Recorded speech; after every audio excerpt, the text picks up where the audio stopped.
Good morning বন্ধুরা, আশা করি আপনারা সকলে খুব ভালো আছেন এবং সুস্থ আছেন। আজকে আবার একটা নতুন রেসিপির মাধ্যমে কুকস এন্ড কম্প্যানিয়নে আপনাদের সবাইকে স্বাগত জানাচ্ছি। বন্ধুরা, আজ আমি আপনাদের একটা এগ রোল বানিয়ে দেখাবো, যেটা খুবই স্বাস্থ্যকর এবং ময়দা ছাড়া। খেতেও কিন্তু দারুণ টেস্টি হয়। আপনারা এটা বাচ্চাদের টিফিনেও দিতে পারেন। চলুন তাহলে ঝটপট রেসিপিটা বানিয়ে আপনাদের দেখিয়ে দিই।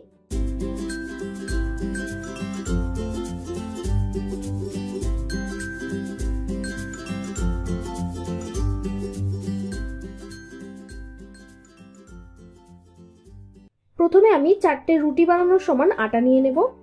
তারপর এতে সামান্য নুন দিয়ে শুকনো অবস্থাতেই একটু মিক্স করে নিচ্ছি। মিক্স করা হয়ে গেলেই অল্প অল্প করে জল দিয়ে আটাটা ভালো করে মেখে নেব।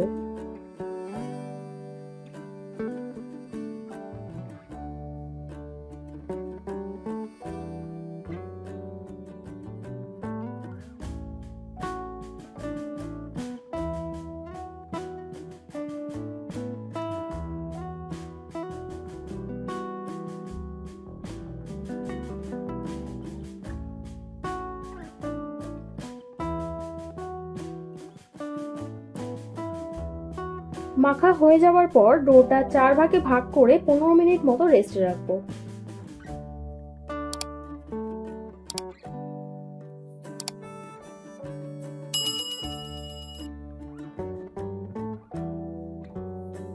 ততক্ষণ দুটো এগ রোলের জন্য দুটো মিডিয়াম সাইজের পেঁয়াজ একদম ঝিরিঝিরি করে কেটে নেব।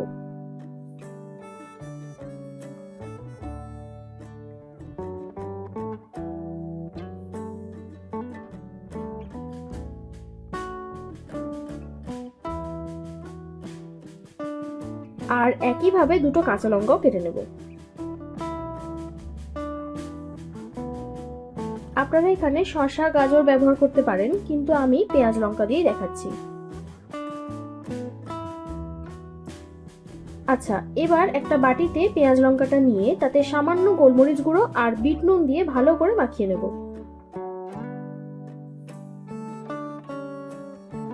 মাখানোর পর যখন পেঁয়াজটা নরম হয়ে জল ছাড়তে শুরু করবে তখন এটাকে রেখে দেব। তারপর আমি এখানে একটা বাটিতে দুটো ডিম ফাটিয়ে নিচ্ছি।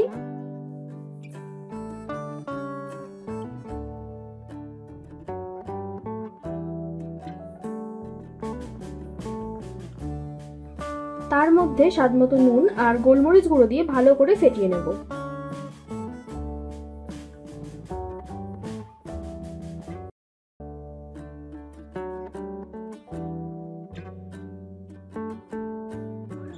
ডিমটা ফেটানোর পর রেস্টে থাকা আটার একটা লেচি নিয়ে আটার গুঁড়ো মাখিয়ে বেশ বড় করে বেলে নিচ্ছি।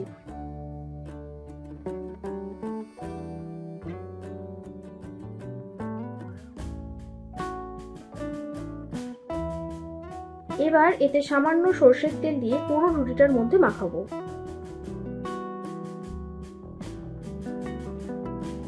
মাখানোর পর এর মধ্যে একটু আটার গুঁড়ো ছড়িয়ে ঠিক এইভাবে ভাঁজ করতে থাকবো।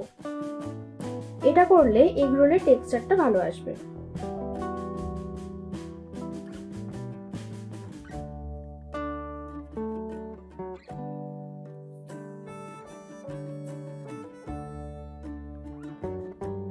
এই দেখুন, পুরোটা ভাঁজ করার পর এইভাবে রোল করে গোল করে একটা শেপ দিয়ে নেব। এবার এটাকে একইভাবে আটার গুঁড়ি দিয়ে গোল করে বেলে নিতে হবে।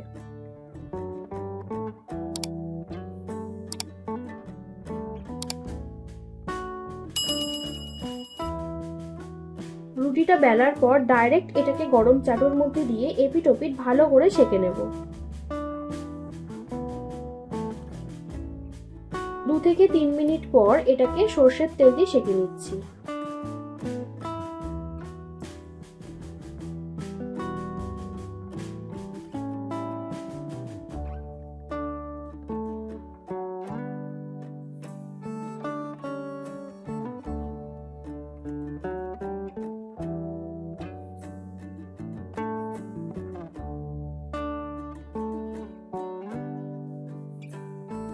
তারপর আটার পরোটাটা যখন এপিট ওপিট লালচে হয়ে ভাজা হয়ে যাবে তখন এটা নামিয়ে চাটুতে একটু সরষের তেল দিয়ে ডিমটা দিয়ে দেব।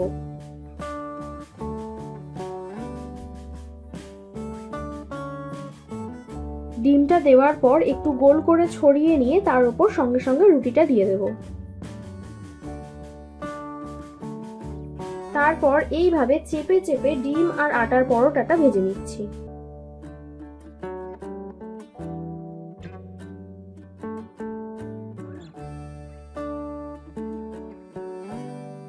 এই দেখুন একটা রোল তৈরি হয়ে গেছে। এবার এটাকে নামিয়ে একইভাবে আমি আরো একটা বানিয়ে দেখাবো। আপনারা খেয়াল করবেন আমি কিন্তু এখানে কোনো রকম রিফাইন্ড অয়েল ব্যবহার করিনি। পরোটাটাও কিন্তু আমি সর্ষের তেলেই ভেজেছি। সুতরাং এটা দোকান থেকে কেনা এগরোলের থেকে যথেষ্ট স্বাস্থ্যকর। আর মাঝখানে তেল দেওয়ার ব্যাপারটা আপনারা কিন্তু নাও করতে পারেন। এটাতে তেমন কিছু স্বাদের পরিবর্তন হয় না, উল্টে আপনার সময়টা কিছুটা বেঁচে যাবে। আমি কিন্তু নর্মালি যখন এই রোলটা বাড়িতে বানিয়ে খাই তখন মাঝে মাঝেই এই স্টেপটা বাদ দিয়ে দিই। তখনই আমি নোটিস করেছি স্বাদের কিন্তু কোনো পরিবর্তন হয় না, অথচ 1 টিস্পুন হলেও পরোটায় তেল কম লাগে।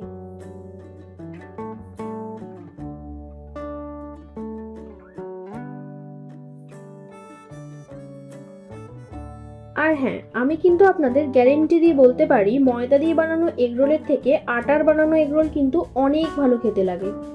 আপনারা বাড়িতে অবশ্যই এটা বানিয়ে খাবেন।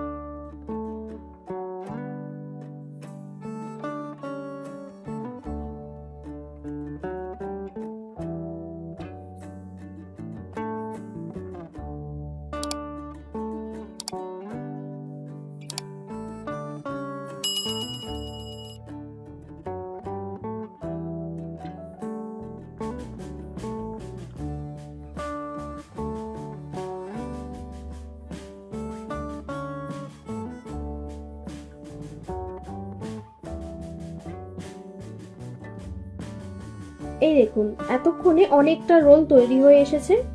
এবার এটাকে নামিয়ে নিচ্ছি। তারপর এতে সামান্য টমেটো কেচাপ,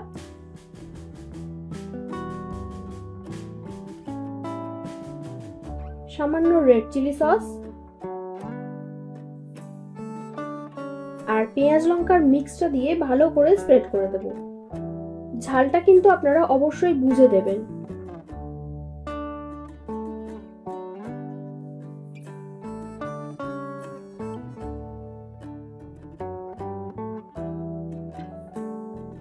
আচ্ছা, স্প্রেড করা হয়ে গেছে। এবার এটাকে জাস্ট রোল করে দিলেই এগ রোল তৈরি। আপনারা একবার হলেও এই পদ্ধতিতে রোলটা বানিয়ে দেখবেন। আমি কথা দিচ্ছি আপনাদের দারুণ লাগবে। ভিডিওটা ভালো লাগলে একটা লাইক করবেন আর সাবস্ক্রাইব করে আমাকে আরো উৎসাহ দিন, যাতে এই রকম ভালো ভালো রেসিপি আপনাদের কাছে প্রতিনিয়ত আনতে পারি। আমি রান্নায় যা যা উপকরণ ব্যবহার করেছি সেগুলো আপনারা ডেসক্রিপশনে পেয়ে যাবেন। আমার বানানো রান্নাগুলো এতক্ষণ সময় নিয়ে দেখার জন্য আপনাদের সকলকে অসংখ্য ধন্যবাদ। ভালো থাকবেন, সুস্থ থাকবেন। আবার দেখা হবে নতুন কোনো রেসিপির সাথে।